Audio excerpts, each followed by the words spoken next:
Hi, I'm Selena from Annie's Bookstop of Worcester, and I'm here with Stephen Kiernan, who is a historical fiction author, but he's also written a couple of nonfiction books. And Stephen, for readers unfamiliar with your work, how would you describe what you write? Well, it's mostly words on paper, and I generally start in a computer. No, let's see. I worked in newspapers for a lot of years, and one of the topics that I wrote about a lot, I turned into my first book, which was nonfiction. It was a healthcare book, and I ended up doing two nonfiction books. But really, all of my adult life, I've been writing fiction on the side. I had four novels that collected a wonderful stack of rejections. And the fifth one got hold, which was The Curiosity. And that one was set in contemporary times, but there was a character in it who came from a different time, came from a couple hundred years ago, 150 years ago. Excuse me. And so I had so much fun researching him that I started to just nose around and look for interesting stories from the past, either that hadn't been told or where there's a kind of ambiguity that would be interesting to sort of work with a little bit and take apart a little and see what's there. And so I wrote a number of World War II books. They are not about battles. There are no generals or presidents or anything like that. And it's very much ordinary folk and how they survive or don't, but how they withstand these forces so much larger than themselves and how they behave. So one of them was about a Japanese pilot. One of them was D-Day from the French perspective. One was, and then I felt like, well, I've done the European theater and I've done the Asian theater, Pacific theater. I wanted to do a home front story, so I did a love story that was set amid the development of the atomic bomb in New Mexico. And then a couple of years ago, I thought that's good. I've covered the three bases, and then I realized that I had left out a big part, which is the recovery. And so my most recent book it's set in France, and it starts 1 month after the war has ended in Europe. And it's a rebuilding story and how a damaged country and a polarized country can rebuild. In all of these books, what they have in common is, I think, conduct by the characters that is relevant to now. And when I was writing a rebuilding novel, it was after a time of great political upheaval and the COVID pandemic. And so it felt like a good time to write about a rebuilding challenge from the past. And so they're not just history stories, they're very much designed to be relevant to the present. And pretty much always somebody has a big crisis of conscience. I think the conscience is a huge thing in my work because it is less and less of a thing in our culture now. And I think that's unfortunate. I'm not talking about sort of religious dogma or anything else. I'm thinking more about that monitor that's inside ourselves that knows right from wrong. And no one's perfect, and we all have days that we're not at our best. And that's what conscience is for. It's to remind us and kind of needle us. And my characters have much more consequential issues on their consciences because it's during the war. But that's really part of what I'm exploring. It's kind of a through thread, which I didn't know until I wrote a bunch of these books. And it's like, oh, I guess this is what I think about a lot. Not that I have anything horrible on my conscience. I'm just going to deny everything now. I was nowhere near there. I've never met that person before. That seems to be what my work's about. Did you create your characters before you created the plot for your stories? Well, in a couple of the cases, I would say it's a mixed bag. If the Baker's Secret, for example, is D-Day from the French perspective. We've had a great many films and books, brilliant artworks that are from the American perspective. Right. But I liked imagining what it would have been like to be living in occupied Normandy. And there's a huge military presence. You have very little food, no liberties, no law, just the military, and the conqueror is telling you that they're going to be there for 1,000 years. And then one nice June morning, well, kind of cloudy June morning, a couple 100,000 people show up and lay their lives down to set you free, and what that experience is like and how it will change you forever. And so I didn't have specific people in mind, but I sure knew a lot about the actual D-Day before I started writing the fiction. The plan on the American side was down to 30-second intervals all day long, starting at 5 o'clock in the morning. And the plan on the German side had been under development for about 3.5 years. So there are enormous historical details that are sort of like, if you write a sonnet, right, it's 14 lines of iambic pentameter and there's rhyming schemes and all of that. When you're writing a novel that occurs during 36 hours, that is in the wartime, the realities of wartime are just like those 14 lines of iambic pentameter. There's a form that you need to fit. And so it's really about coming up with a plot and characters who can act within that frame and still be completely human, not just like sort of robots that need to move these places in this time. And so, for example, in the Baker's Secret, when there are parachuters in the sky, at dawn, the French people do not know the 87th Airborne from the 101st, right? And both were parachuting in that morning. What they know is that somebody's landing who's on their side, and they're handing out cigarettes and chocolate as they walk through town, and they're well fed and they're athletic, and some of them are also, of course, thousands of them are killed that day. And so then it's how do people react to those deaths? One character sees more dead in one moment, looks at over a beach and sees more dead bodies than she has seen living people in her entire life put together. And what that feels like. It's a wonderful thing to examine and to imagine my way into and to kind of surrender to the story of. Mm-hmm. So, what kind of research did you have to do? I'm going to just take one novel that you wrote. Okay. Why don't we take your latest novel? Okay. The Glass Chateau. Let's talk about your latest novel. Yeah, okay. The Yeah, Glass yeah. Chateau. Let's talk about your latest novel. Can you tell us more about that Yes. novel? Yes, so that is the one. This is a rebuilding story that starts just after the war has ended. The people of France are completely polarized. Everything from people who sympathized with the German politics and the Nazi idea on the right, on the far right, to people who felt like they should just join Russia and become part of the Soviet and be communist on the far left, and everything in between. And meanwhile, everyone's hungry and resources are short, and the winter of 47 was very cold, and there wasn't much coal and that kind of thing. And where I started with that idea was that in the research I'd done for a prior book, I had seen how the cathedrals of France were destroyed during the war. And then when I went to research that book in France, all the cathedrals looked beautiful.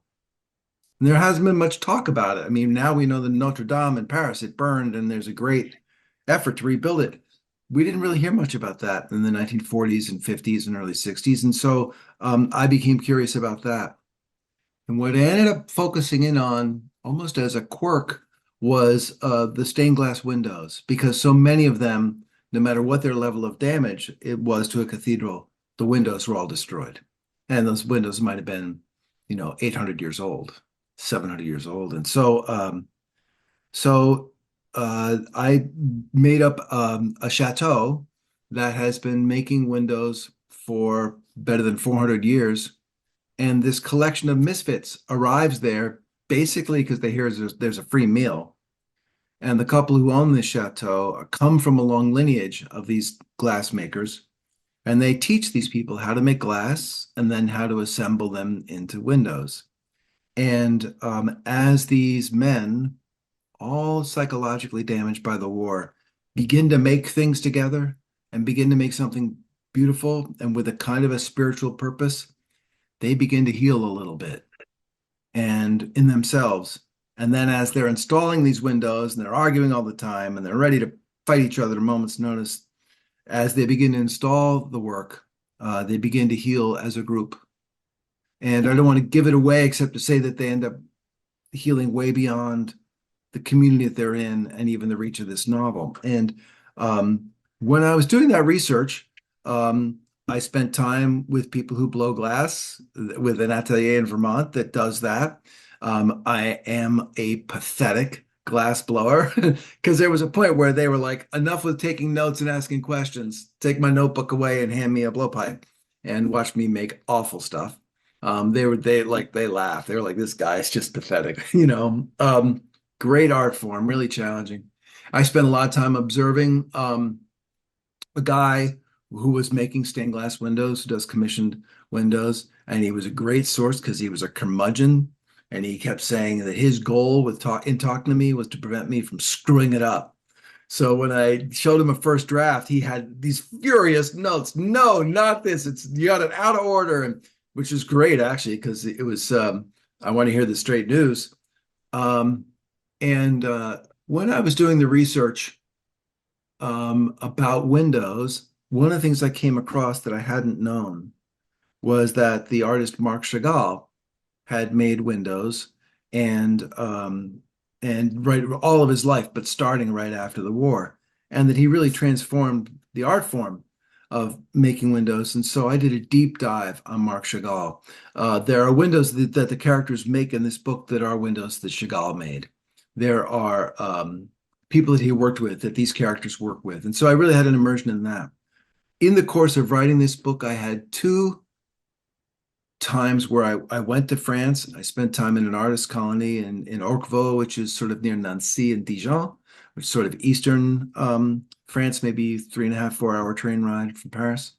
And I would go to research places, Chagall's home in Nice, which is now a national museum, and in Reims, the cathedral where his windows were first installed, and trying to learn more about French people, the French language, French countryside. Even though I had written the D-Day book and had gone all over Normandy where D-Day occurred, I didn't feel like I had nearly as much France in me. I had much more of the war in me. So I went back to this one and really, really enjoyed that a lot. And to be in this very rural place, like originally the novel was going to take place up near the border with Belgium. And then I was at this artist colony, this beautiful Chateau Orquevaux, and I changed it and I moved the setting to basically that artist colony. And the folks there are great. The book is actually dedicated to them because they were so helpful to me when I was doing the research. My French is still awful. I mean, I'm really good as long as we stay in present tense and don't go too fast. But so, you know, I probably read 20 or 30 books about that, a lot about the reconstruction of France and the politics of it. And, you know, that book took me a little over 2,000 hours, I'd say, 2,500 hours to write. And a third of those hours were in some form of research. Which was, yeah, so it's a big part of it. But you learn things, and just to blow a piece of glass. There was one time when they had me pinching these kind of knobs of glass to make them into flowers, and here's one of them. I made a bunch of them, and they had and I'm very, very left-handed. I'm really a spaz, and but all of the tools are right-handed, and they will not reconfigure them for you. So so they had these kind of, I guess you call them tweezers, and they were about that long. You know, I don't know, a foot maybe, or just under a foot. And they were very stiff metal. And that's what I had a knob, and I was pinching as I rotated the pipe with glowing lava on the end, and I would pinch it as it turned. And that's how these pinches occurred along it. And then I took the whole pinch thing, and with those tweezers, I pulled them away from the pipe, and that's how I got a stem. I'm holding this one because the stem is broken. And so I wouldn't, that's for me to enjoy, no one else. But at any rate, when I was working at it, it was so hard, cumbersome for me to work these tools that I just slid my fingers up a little bit, choked up on those tweezers, maybe like you'd use to take corn on the cob out of the boiling water, like those kinds of pinchers, you know? And I slid my hand, and I found out really, really fast why they're so long and why that metal is so dense, because I moved my fingers down 2 inches and immediately had to fling it away. It was so hot. Right. You know, Yeah. if you have something that's if you have that knob on the end of your pipe and it's starting to fall off and it's got a nice flower on it, do you put your hand under to catch it?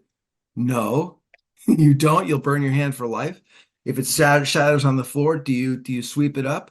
No. You give it a good long time to cool down before you sweep it up. And suddenly, just by that afternoon of being in the atelier making the glass, I'm creating a whole world that these characters can inhabit, right? And I can have my main character arrive and have the same struggle with the pinchers, you see. And so for the reader, I think it's pretty vivid for them because I went there. And you could look at a lot of books, a lot of YouTube videos, a lot of Google searches about making glass, and it won't, I think, stick with your creative self like singeing your fingers a little bit on a complicated piece of tweezers. Absolutely. Wow.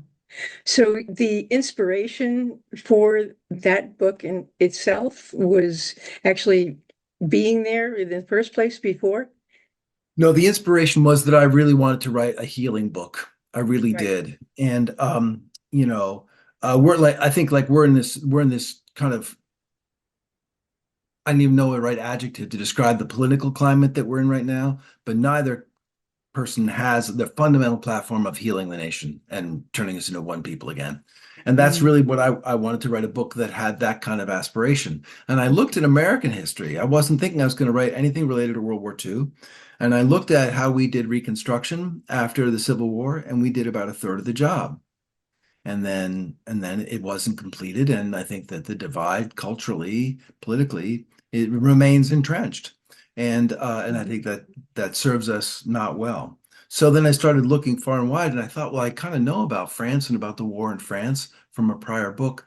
How did they put it back together?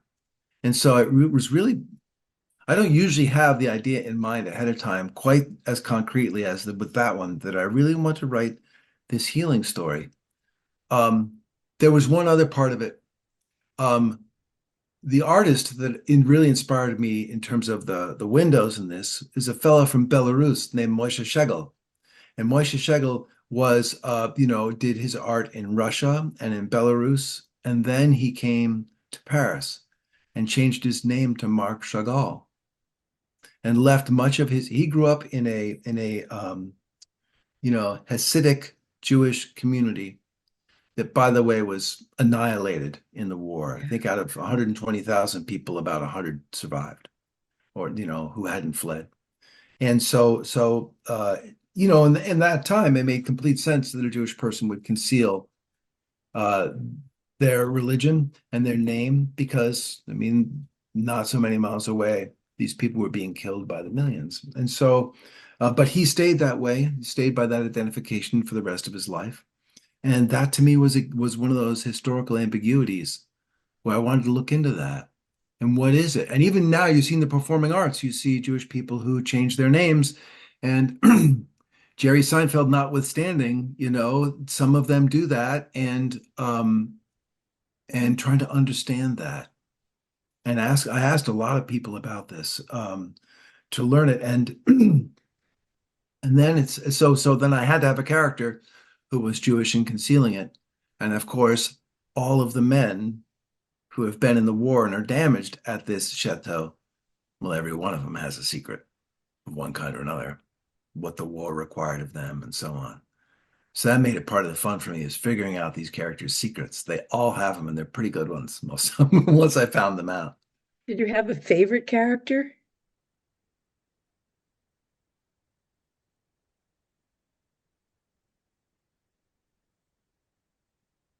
That's a hard question because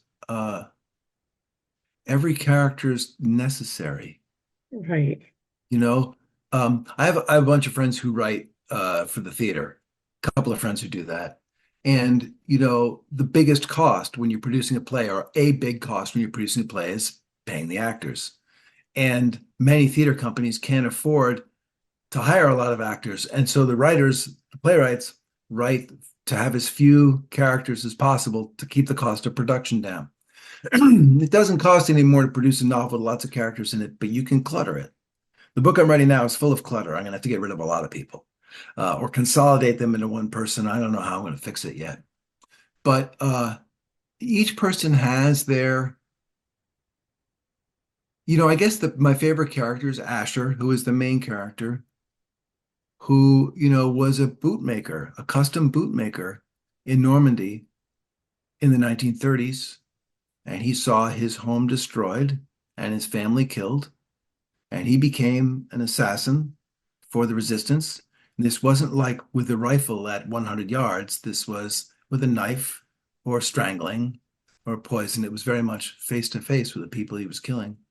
And after the war, even though he feels that all of these killings were justified, he still has these souls on his conscience. And he is hiding his Jewishness when he's at the chateau and gives a fake name and that sort of thing. And how he comes to a place of safety and self-affirmation and a kind of genius for making windows.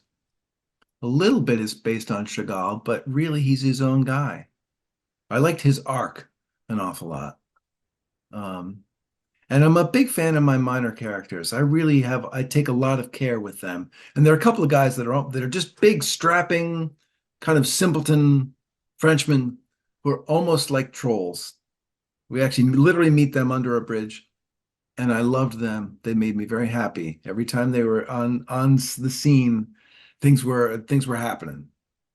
It's a different thing, you love different characters for different reasons. Mhm. Sure.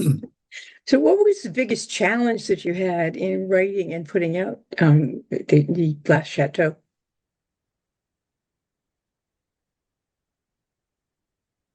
Well, the first challenge is that the first draft was too long. And I know that because I think a lot about proportion. How big should a book be? I got two of them here. For example, this is my longest book. This is Universe of Two. And you look at that's how long it is. And then you look at Glass Chateau, and that's how long it is. Can you tell? I don't know if the camera catches it. You want something to be like the appropriate size for the subject. This Universe of Two, as I say, this is a love story set amid the development of the atomic bomb. And it's 428 pages in a large format. And this one is 360 in a large format or a slightly smaller format. So, it's those 60 pages are a lot. It's another hour or more of the reader's time. And it's that much more that the story has to keep aloft. So when I first wrote the first draft, it was way too long. I had to take a lot out. The amount that I needed to learn was an obstacle because it kept writing up to a wall. And then I had to stop and go learn something. And I don't like doing that at all. I really want to write the draft continuously, but I'd have to stop and find out, who was the president after the war? Who was the president of France? Because all the people are arguing about politics all the time, right? Mm-hmm. And what was the story of that person? And was he loved or hated or both? And what became of him? And the answer was Pétain, and he was mostly loathed because he was the head of the Vichy government, and he sent 70,000 people, including children, on trains into Germany and their system of extermination. And after the war, he was tried, and instead of the death penalty, he was imprisoned for life and died in those circumstances. And so one of the characters, who's very much of the left wing in her sensibility, has a mule, and she names the mule Pétain after the president, right? So that she can tell the president what to do, and she can, and and people respond and want to know, why did you name that your mule that?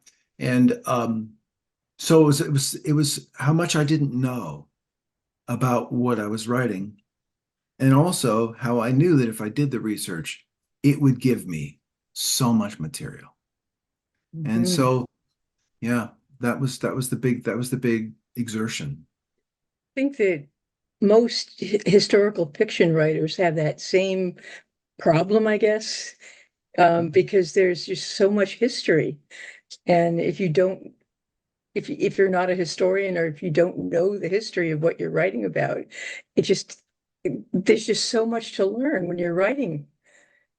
Absolutely. When I was writing Universe of Two about the atomic bomb, I had to learn a little bit of particle physics, and my knowledge of particle physics is like negative numbers. Like I know nothing about it. can barely spell it. So, but here's the kind of thing that happens though. I'm learning about Los Alamos, where we developed the atomic bomb. And during that process, during that project, it was the largest collection of Nobel Prize winners in science ever to be in one place. In physics, in chemistry, in metallurgy, in mathematics, in all these different fields. And they're all like the smartest people on earth, all in this one place working together. And the milk was always sour. For all the intelligence they had, they couldn't figure out a functioning refrigerator system. And so they would literally be like, did you hear, at breakfast, it'd be like, did you hear they got fresh milk last night? And all these guys would fill up their coffee and they'd pour it in, they'd see it curdle right on the top of the coffee. And it just made the place human for me. Little tiny detail. And so, yeah, I had to learn the particle physics, but I really needed to learn about the sour milk because that really told me what the place was like. I needed to see pictures of the buildings that they lived in because a lot of those buildings don't exist any longer. And when I was in Los Alamos doing my research there, the Department of Energy didn't like me snooping around. So I didn't get to see a few things I would have liked to. Um, uh, you never feel like you've done enough research, but it often will reward you. Interesting. Wow. So, what else can we expect from you in the near future? Well, I'm up to my eyeballs in a new book, and it is the short version is it's set in 1956. I'm working my way up to the present. I think in about another 20 years I'll write a present time book. Um, and it is basically about the last 12 days of the life of Jackson Pollack. But what's happened is here's the true story. In November of 2006, 50 years after Pollock died, Sotheby's sold a painting of his, of Jackson Pollock's, for $140 million. It's Wow. the most ever paid for a single work of art by miles. And it changed the fine art world forever. And now many artists will sell for over $100 million, Van Gogh and so on, Picasso. And about a few weeks later, a woman comes forward, an older woman, and says, I was Jackson Pollock's lover, and he gave me his last painting, and I've had it in my apartment in Greenwich Village for the last 50 years. And I see this painting that's sold for so much money, and it tells me how great the world's appetite is for this man's art. And I know he's a genius. I loved him, and I really feel like I've been selfish to just keep it in my living room all these years. And so I think that we should make it available to the museums and collectors of the world, and out of the sake of good intentions. And the bidding will begin at $50 million. Wow. And Sotheby's assigns a team of people, particularly one woman, to determine whether or not the painting is authentic and real, Mhm. and legally who it belongs to. And I use that as a jumping off point to tell two stories in tandem. And one of them is in 1956, and it's about their love affair and what did or didn't happen in the creation of this painting. And the other was in 2006 with a very sophisticated and ambitious woman trying to authenticate this painting because her commission, if it's real and they sell it, it'll pay her a lot. And so two different ideas of what female power is, how they possess it, how they exert it, and how they look at one another. And that feels like about as thin ice a subject I could be writing as a white male, you know. But I'm really, really learning a lot as I'm researching what feminism was in 1956. And so I'm having a lot of fun with that. And meanwhile, I had the experience of immersing myself in Chagall's imagination for the Glass Chateau. So I thought it'd be fun to do that with another artist. And I can tell you, though I'm blown away by the work of Jackson Pollock, being in his mind is not fun. It's chaotic and it's mentally ill and it's addicted and a lot of things. And that gives it almost like I want to say a thriller quality, but a certain suspensefulness about what's going to become of this guy. And most people think of Pollock, I think, as sort of the Hemingway of painting, this strapping genius who's pouring buckets of paint with a cigarette in his mouth. And that's not true, not even close. And most people have, if they ever knew, have forgotten how ghoulishly his death was, how ghoulish and awful and violent. And and all of the things leading up to that, I think it's kind of suspenseful. So my goal, we'll see how it goes. But if everything's falling in line pretty well, it would come out in the summer of 26. That would be 70 years after Pollock's death and 20 years after that painting sold for that exorbitant sum. And I'm thinking we'll sell just one copy of the book for $140 million and see how that goes. That's That what I'm would be working on great. now. So I'm checking out a lot of weird art. It's really fun. Wow, that's great. Okay, now I have some questions about you on being a writer. What Okay. is your favorite part about being a writer on the whole writing and publishing process? I have two favorite parts. The first favorite part is the second draft because I know there are lots of writers who can conceive of the whole book and write it. And there are people who go by the seat of their pants the whole way and it just turns out okay. And I'm somewhere between the two. And so my first drafts are really chaotic and I will change a character's name in the middle of it and I will move scenes around and it's just a big mess. And when I get to the end, then I look at it and say, okay, what is this story about?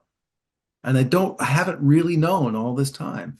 And and then when I know what it's all about, then I go back to the beginning and I make everything work toward the intention of where the book is going to go. And it's incredibly exciting to have this raw material and now know what's going to become of it. I read you the first paragraph from Universe of Two, just give an example. Um, Actually, I'll read two paragraphs. I met Charlie Fish in Chicago in the fall of 1943. First, I dismissed him, then I liked him, then I ruined him, then I saved him. In return, he taught me what love was, lust too, and above all, what it is like to have a powerful conscience. On first impression, Charlie was weak-chinned. To my girlfriends, I might have called him a milk toast, soft as an old banana, which only goes to show how smart a 19-year-old girl is about anything. Now I know better. It turns out the greatest kinds of strength are hidden and move slowly and cannot be stopped by anything until they have changed the world, which he did twice. Wow.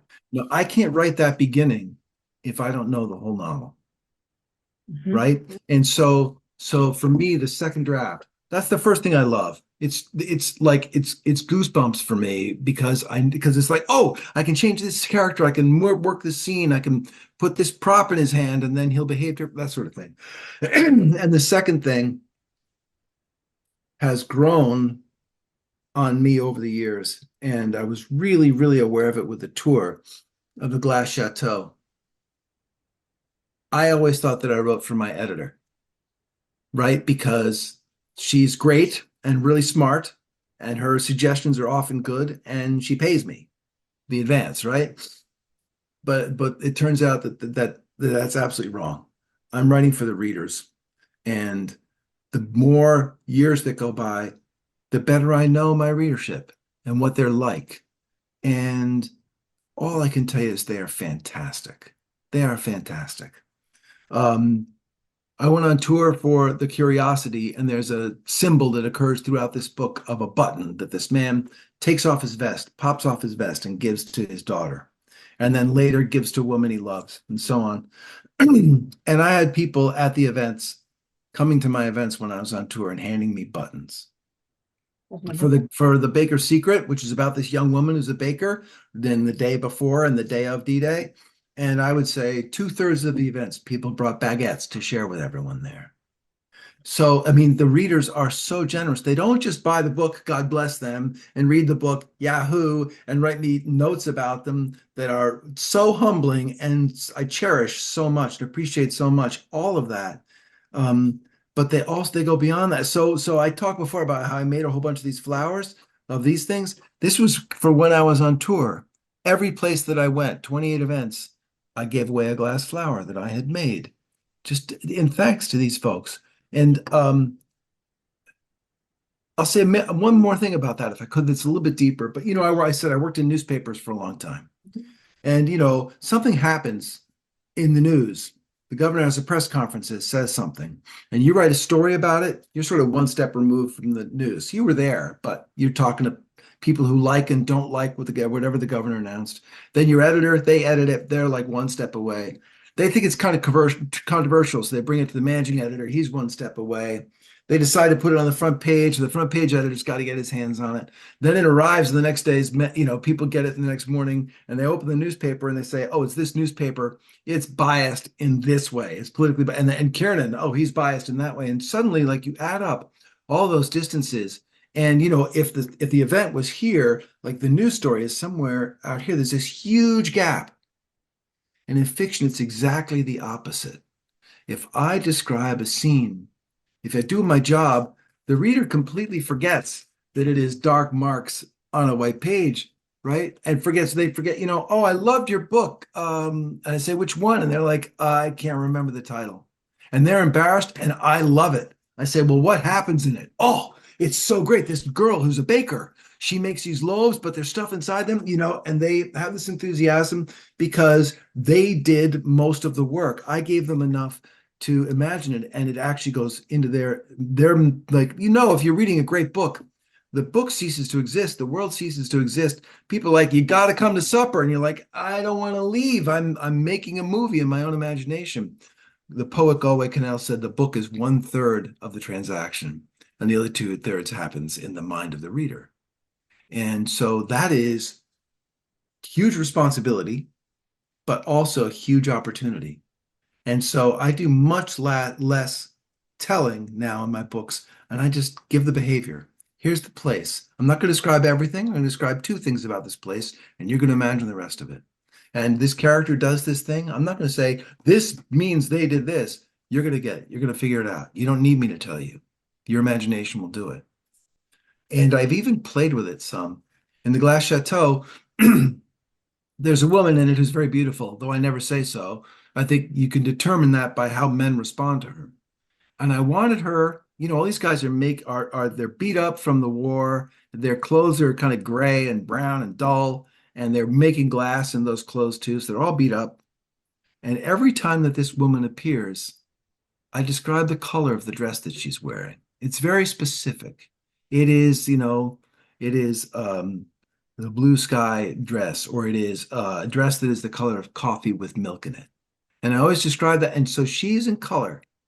And that's all I say. I never describe her face, her hair, nothing about her body. I don't do any of that. And people say, oh, she's very beautiful. And all I've done is just make her a little bit more vivid. And the reader's imagination is doing the rest. Because everyone has a different idea of what a beautiful woman looks like, right? And so that's the second thing I love, is the readers and how unceasingly generous they are. It's an incredible gift. Also, no one writes letters to the editor about what a jerk you are, like they do in Newsdays. They send you something and say, I like this character, or I cried at the ending, or this reminded me of my father. And, incredibly tender things. So those are the 2 favorite parts, second draft and the readers. Interesting. It's funny that you said that the readers that you write for the readers. It's I think that's wonderful. A lot of people say that you should write for yourself. Um, and but I think writing for the readers is and the readers are wonderful. I think that's a totally different viewpoint than a lot of the writers have, but I think it's great. Well, I think it's because of the people who turned out on the last tour, and they were so amazing. And the crowds were large, and I had not had that before. But it wasn't just the size of them, it was the emotion of them. Um, and also it's a great motivator, because you say, like, I think this book is done, and another part of me is like, no, it needs one revision all the way through. And I think, well, do I love my readers or not? and I do the rewrite. They're a very, very powerful motivator because I really don't want to disappoint them. Interesting. Now, when you write your story, are it sounds like you're a pantser rather than an outliner. I'm a kitchen sinker. Here's what I do. When I'm first starting, I create a file and I just call it like notes Pollock, something like that, just nothing. And I throw in there every idea that I have in no order and just whatever comes to mind and whatever the things I have for the story. And then I'll go through it and it might be 25 pages of me just like, and then this happens and he's a jerk in this way, but maybe we can redeem him in the end with this. And this person, they're awful and they're going to be awful all the way. Or they're nice, but we're going to find out they're awful. I don't know how. And I'm just going to, whatever the content is. Here are the things I need to know that I don't know. Here's a word I want to use. Here's a word I want to avoid. All sorts of things like that. And then I'll go through it and I'll take everything that pertains to the first, say, 50 pages or so, and I'll put in a kind of order and I'll move that into the first draft and just start writing. And when I get to the end of that stuff, and I don't end up using a lot of it except as the loosest guidelines. And when I get to the end of it, then I go, okay, and I put it in another file. It's like, I'll look at it later file, and I go back and I do the next part. And I'm always putting stuff in the junk bin, in the junk drawer, right? And and so if I hear a piece of music, if somebody has a name that is interesting to me, if somebody says you need to see this film about Pollock, if somebody says, have you ever been to his studio? And I hadn't been. And I spent, about 2.5 weeks ago, I spent an afternoon in his studio out on Long Island. And the floor has so much paint spilled on it. It's like a work of art itself. And his boots that he wore are just covered with paint. It's great. It just humanizes him, sort of like the sour milk did. And that his boots are just covered. And so each sentence is writing into the dark, is writing into the unknown, pantsing, that is writing by the seat of your pants. But there is this larger idea of the story. And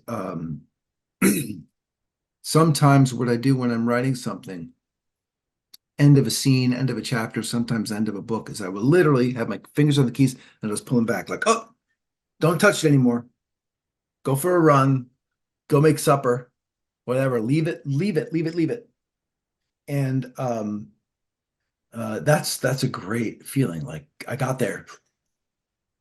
Just don't wreck it now, don't overdo it.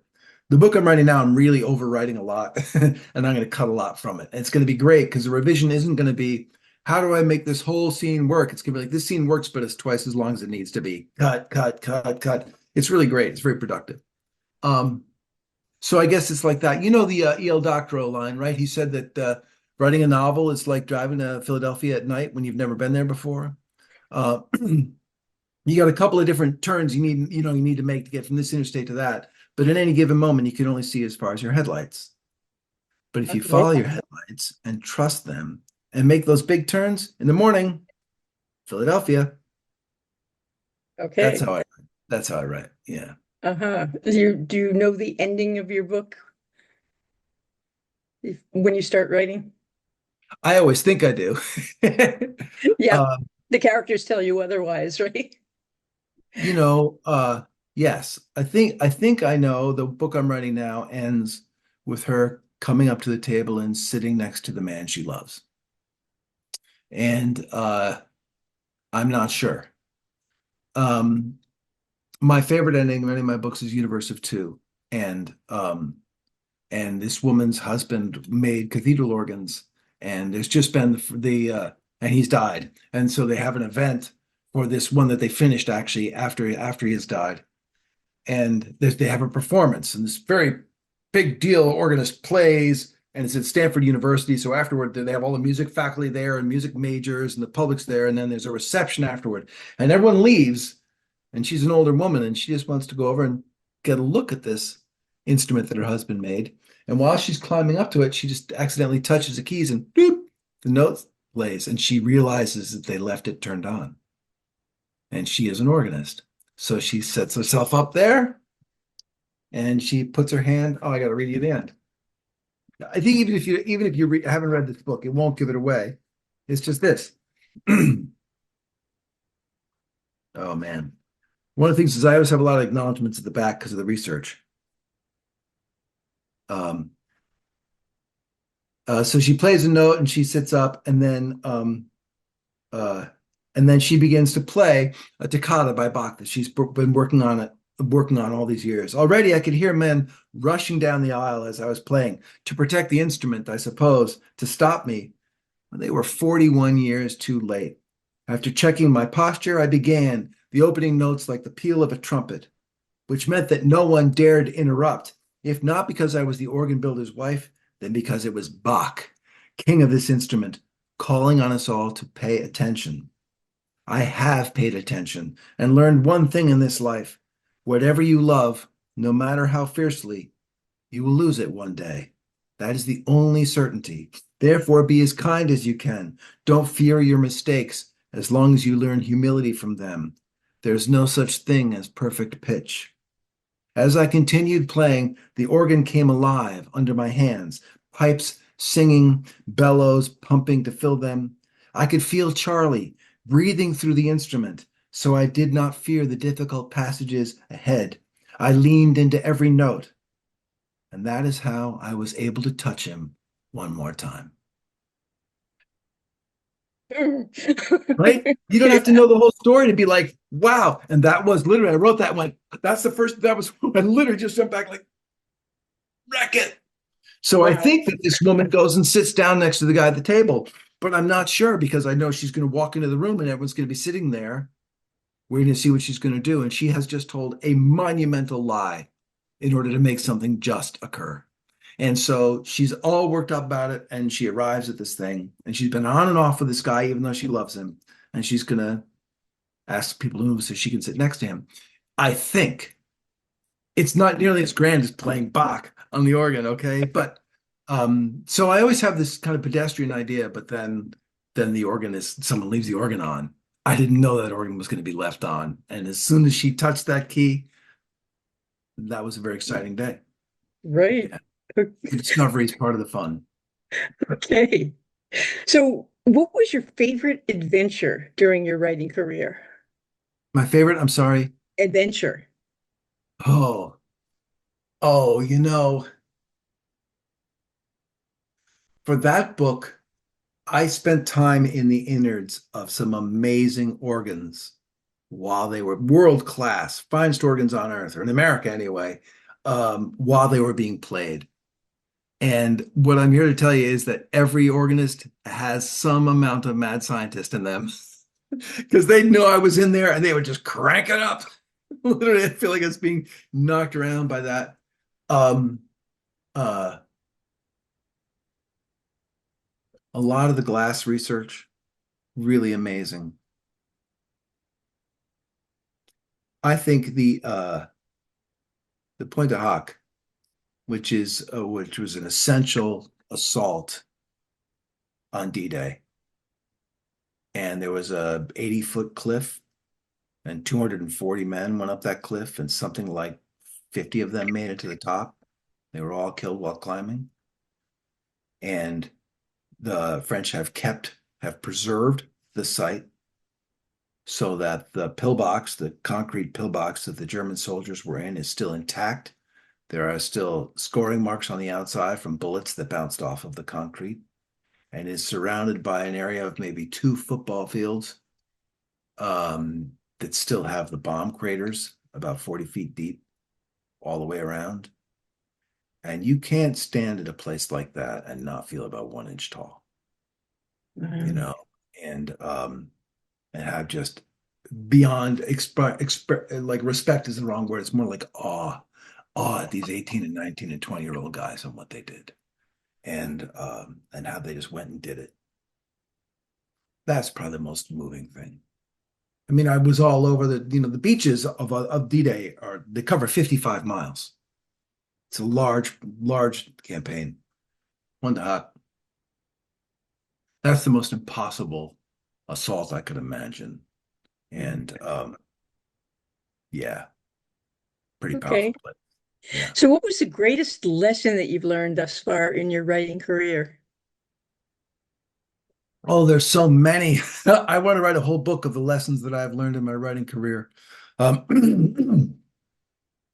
Let's see, the greatest lesson that I have learned. I think it's a lot of what I said before about that I'm writing for the reader and for the Mhm. reader's imagination. There was an exercise many, many years ago. I was at a place called the Bread Loaf Writers Conference, and there was a workshop being led by a guy named John Gardner, who wrote a bunch of great novels and also some really great books about writing, on moral fiction, the art of fiction, and so on. And he always had exercises, and so I was in this little theater where he had, I don't know, 100 people, 80, I don't know, but he had us all. He described a scene, and he said, "Okay, so the windows are steamed up because the radiator is leaking, and the paint on the radiator is peeling. And outside there's a neon sign that says hotel, and it's flickering, malfunctioning a little bit. And there's a pair of shoes on the floor, and they're the kind of old salesman shoes, and the sole is worn through under the ball of the foot on one of the shoes. Describe the bedspread. Write a description of the bedspread. And 80 people do, and 70 of them have the same bedspread. And that was to me like when I started to learn about the reader's imagination, I recalled that I was like Mhm. 21 when that happened. And I remember it now vividly because he didn't say anything about the bed. He didn't say anything, but everyone agreed about what this bedspread was like. And that you can trust the reader. You don't have to give them everything. It's best if you don't, so that they will imagine in. They'll decide what kind of beautiful the beautiful woman is, or what kind of seedy the bedspread is, right? Um, so that I think was a very powerful lesson because it really is about two minds coming together, the writer and the reader, and great to have that in mind all the time. Mhm. It sounds like it's show, don't tell Yes, or a or little bit. tell without the reader realizing it, that, because sometimes you want them to come to a certain conclusion, and you have to be very careful with language and gesture that the conclusion they come to, will make sense in the arc of this character's experience. And uh, you know, in my 1956 narrative right now in the book I'm writing, the woman who's demanding the most of me is the roommate of Pollack's lover, because it would be so easy to turn her into an implement, to move the Mhm. plot this way or that way, to have the mistress say things, discuss things because the roommate keeps bringing them up, and to actually let her be a character with her own volition, um, is the challenge. Instead, is to not make her a puppet, but make her a living, breathing, vivid character. Okay. So is that the piece of advice that you'd want to share with other writers, or do you have any other pieces? I have another piece that I very much want to say because it's the reality of my life.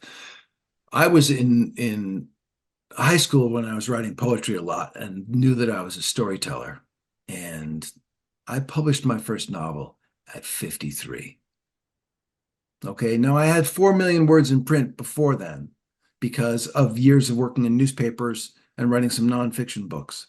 But always I had wanted to be a novelist. And it happened when I was 53 because I did not stop. Hmm. No one paid me to write those four books, those four novels that didn't get published, or the other ones that I started and realized were no good. Um, it was that I knew that it would take some time, and I was still writing. And so if it's like in the advice business, all I can say is keep writing, tell your stories, and it'll happen faster for you than it did for me. Yeah. Okay. Are there any groups, clubs, or organizations that you'd recommend to other writers that might have helped you in your career? Well, I did, uh, I'm not much of a joiner, but I do belong to the Authors Guild and to Penn America, but those are more for policy and political reasons, whether that's about the use of my books and the books of other writers and the creating of ChatGPT's vocabulary. I did have, I think, 4 or 5 books that they used, and we didn't get paid, and there's total copyright violation, and they're class action suits, and it's a mess. But my mind just wandered as that topic came up. What was the question? Oh, groups. Yeah, So I class. belong to them, and I did go to the Bread Loaf Writers Conference for a bunch of years, first as a contributor and then as a member of the staff because I wanted to spend time with other writers. And then when I had finished my first novel and had started, and which no one wanted to publish, and I was starting the second one and realized it was even less good. I did go back to school, and I was lucky enough to get accepted to the Iowa Writers Workshop and spent a couple years there, and that was great because first of all, it was an immersion in writing fiction, and second of all, I sort of paid my way there in part by writing for a newspaper and realized that I could make a living that way. I could be a working writer while I was going my own way. Um, Lots of people belong to groups. I know a group of women who get together, sometimes in person, more often by Zoom, just at a certain time to make themselves sit and write. Right. And so they clear the schedule and they got to be there and they kind of show up for each other and hold each other accountable. I'm lucky I don't have to do that because I worked in newspaper for so long. There is no obstacle between me and working. There's no, we never had the luxury of writer's block. Some days you wrote badly, and the nice thing about fiction, as opposed to newspapers, is the next day you can rewrite it. You can make it better. Um, Correct. but people say like, "What is your process for getting to the table to get to the desk to get writing in the morning?" And I say, "Well, I make some coffee, and then I eat a little bit of granola, and then I sit down and open the computer and start typing." And it's to demystify it by making it, a routine. So I have not joined a lot of groups. I speak to book groups a lot. They look like a lot of fun. I don't think I'd be fun to have in a book group because I'm pretty strong-minded about what I read and I read pretty eclectically. I don't think, oh, I don't know. This is the Jackson Pollack kind of definitive Jackson Pollack biography. And you can see a lot of pages folded over on the bottom, which means that's stuff that I want to use in the book. And, it's 908 pages of that size print, tiny. So, most people I don't think would be that interested, and that's okay. But so I'm not much of a group guy. I know that there are great groups and writing groups in just about every city, and that many bookstores coordinate them as they do book groups. And I love speaking with book groups because they've all read it. So there's no suspense. We're all in the same club. We know the story. Um, but otherwise, I'm kind of a loner in that regard. Just got a few more questions for you. What Okay. is one thing that most people don't realize about you?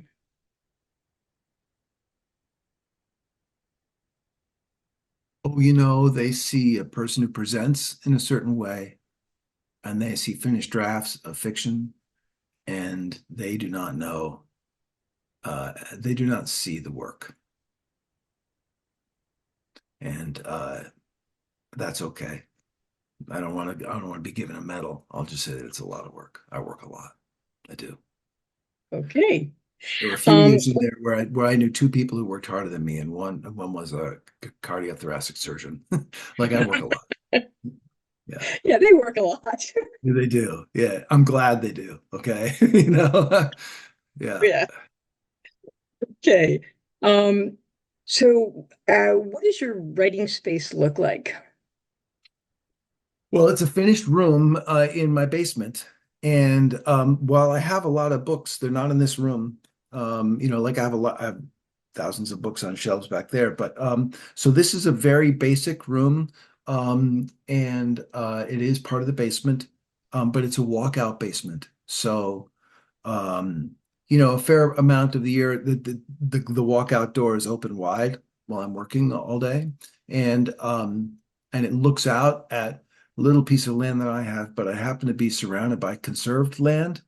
So I see farmland, and I'll hear them getting crops in and that kind of thing. And in the distance, some of the Green Mountains, which have snow on them now. And yeah, so it's very beautiful. I always say, people say, where do you work? And I say, my dang basement.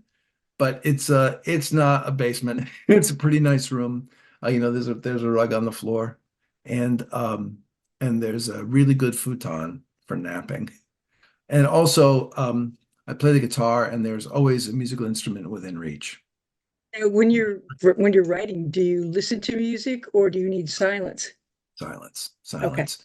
I mean, I was in newsrooms, which are chaos and loud all the time, but when I'm writing fiction, I really want the world to go away. I want to just be in the world of the novel. And when the writers very often have the furry or feathered or otherwise non-human companions, and do you have any, and do they help or hinder you with your work? Oh, that is just such a tender topic. I have Oh, a very, very good friend who weighed about 7 pounds, and I wrote 7 books with her in my lap, or on my shoulders, or asleep on my desk. I kept a corner of my desk open for her to sleep on, or in my lap, and she died a little bit ago, and I am just not quite ready. I've been thinking about it. I've been close, but I just have not brought another companion in. You would know because she found that Zooms were incredibly boring, and so she would always be on the desk walking back and forth in front of me, and her tail would be under my nose. And she didn't like Zoom at all. And so she was not a big fan of the pandemic. It was nice to have me around and have my sons come home for a little while, but she really felt the better if I was working away. And she also hated it. It was very interesting how intuitive she was. If something was wrong with my technology, and the file wasn't saving, or the printer wouldn't work, or something, or my website was screwed up or something, she would come right across and just get in my business to get me away from whatever was annoying me, which of course made it more frustrating. But her name was Maple, which we know that was what she came with when we rescued her, and she was with us. Well, she died maybe 5 months before turning 21. She was a good old girl. wow. And I buried her right over there, and I planted a maple tree on top of her. Oh, So maple right now is a lovely color of yellow. I assume that's a cat, or Cat. yeah, that's what I thought. Yeah. Yeah. Okay. I just have two more questions for you. Where can people find your work aside from Annie's Bookstop of Worcester? And I always have to give a plug for Annie's. And basically, you can get Stephen's work at Annie's if you call us at 508-796-5613, or you can email us at orders@anniesbooksworcester.com. And where else can people find your books? Well, I try to really encourage people to buy their books from independent bookstores. They've been really good to me. When I do my tours, I do indies everywhere except New York City. And I do a Barnes and Noble there. And actually, the one that I went to that was terrific has closed, so I'm not sure where I'll do next tour, where I'll do in New York. But I will hope to find an indie that's got a good space. So any independent bookstore, as well as the online sales folks, all of my books are available in audio. I believe all of them, certainly all my novels. Um, and uh, and there are Kindle versions and stuff like that. But it's important to know for this conversation that the place they really ought to call is Annie's. You want to say that number again? 506, what is it? 796-5613. 5613. I mean, operators are standing by for the Glass Chateau, I mean, the fact is, Amazon has never held an event for me. They've never, gotten a local library to open up for an evening so that I could do an event with a bookstore, because I can't fit in. I'm fortunate enough that readers will come, and that more readers will come than typically can fit in a bookstore. So I do a lot of pairing with libraries, and so I also love the public-private merger of that, and the validation of the work of a library as a convening entity. And so, that takes not just a bookstore that's willing to have an event, but to pack up a bunch of books and to have some kind of display and to have a cash register or something. I mean, it's a real exertion. And so, and I'm very, very grateful for that. So, so I really encourage people to do that, to go to Indies, and just call 508. Well, you know the number. Okay, so that's what I encourage. But it is my books are available all over, but I really prefer if people go to Indies if they can. Okay, thank you. Now, my last question, how can we follow your work and share your awesomeness? Well, aren't you sweet? I'll tell you, it's an interesting moment right now because I had my most active place was Facebook, and at the moment, my account is not under my control. And so normally I just encourage people to go there. I think I'm going to get it back, but there are criminals on it who are fraudulently selling things and having people Venmo them and PayPal them down payments for products that don't exist. So I'm not really talking about how to find me there quite yet. I do have a website which has links to things. I'm on X, but I do almost nothing there. And except two posts, which I'll get to, but then I am on Threads, which I like very well. I think it's particularly the book community there is very strong. Um, and I'm on Instagram a lot. And that'll be a lot of pretty Vermont pictures in there.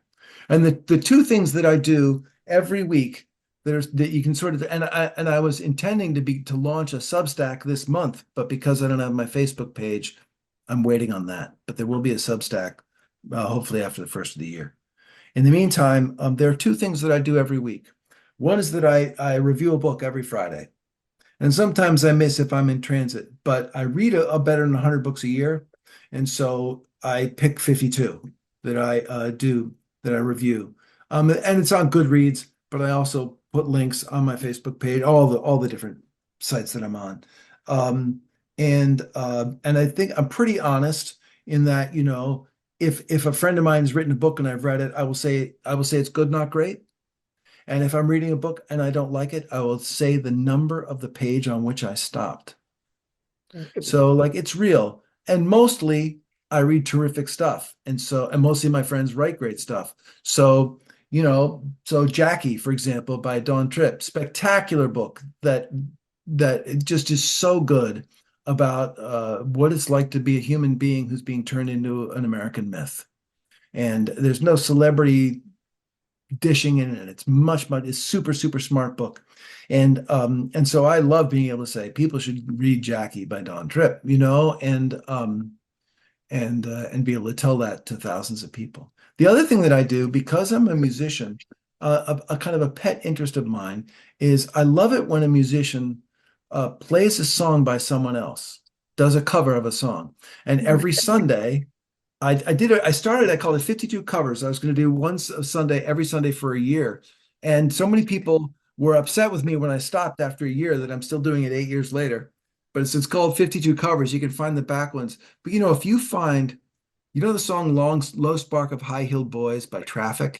It's like kind of a spacey, jammy sort of rock and roll song. But you find, I don't know, Ricky Lee Jones singing that song. Really cool. Or there's kind of a love song from the late 50s, early 60s called Walk Away Renee. Don't Walk Away Renee. And to see that sung by Cyndi Lauper playing a dulcimer and singing her heart out. Like I find, and now, of course, with the internet being what it is, about a quarter of the time I find them. And instead, people are sending suggestions to me all the time. And those are really fun. I got one today that was Rachel, I don't know her last name, but she's in Lake Street Dive, and she's singing a song of Jackson Brown's that he wrote when he was 16, and she's got a string orchestra behind her. It's just like so cool. So that's every Sunday. So even if, I like part of it is because I don't want to like, here's my new book and here's my new short story and here's my new idea. It's just to say, so I would say like you can find me Stephen Kiernan on Instagram, Threads, and Twitter, and I'll be back on Facebook as soon as I can get the reins. See, there's a story for everything. You ask a simple question, there's a story. Okay, well, thank That's you how I very take. much, Stephen. And Thanks for having hopefully you'll maybe make it down to Annie someday. me. Please, I'd love to do that. I have not done an event in your town, and so let's make it Yeah. happen with the next one in the summer of 26. Okay. All right. After Great. after you get Great. your this book Yes, that's written and right. out. Yeah, we'll get it done. Okay. Okay, Thanks thank for you. having me today. A real pleasure. Thank you. Bye.